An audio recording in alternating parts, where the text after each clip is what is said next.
Olá pessoal, bom dia.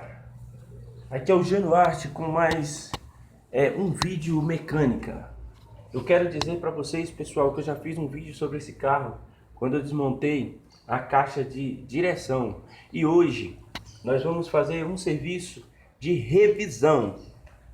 Estava vindo eu de um passeio quando um barulho muito forte e um ruído muito forte na lateral direita desse motor e causou, uma pane no veículo.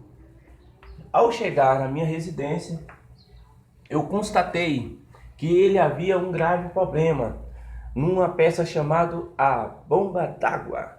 E hoje eu irei ensinar você a fazer a troca dessa peça e essas pequenas revisões. Porque, lógico, se a bomba d'água também veio dar problema, também o rolamento, a correia, porque essas peças já estavam desgastadas pelo tempo de uso. Beleza? Vamos lá, mais um vídeo aprendendo a fazer pequenas revisões. Eu vou mostrar aqui para você, pessoal, aonde se localizou este barulho. Foi do lado direito do motor do carro. Esse lado direito aqui, ele tem várias peçazinhas que é girada pela correia. Essa correia se chama correia do alternador. Correia essa que vem girando o alternador.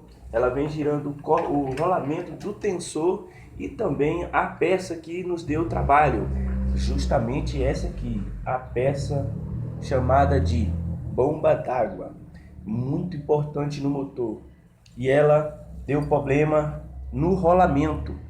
O tempo de uso fez o desgaste desse rolamento, vindo a danificar esse sistema todo.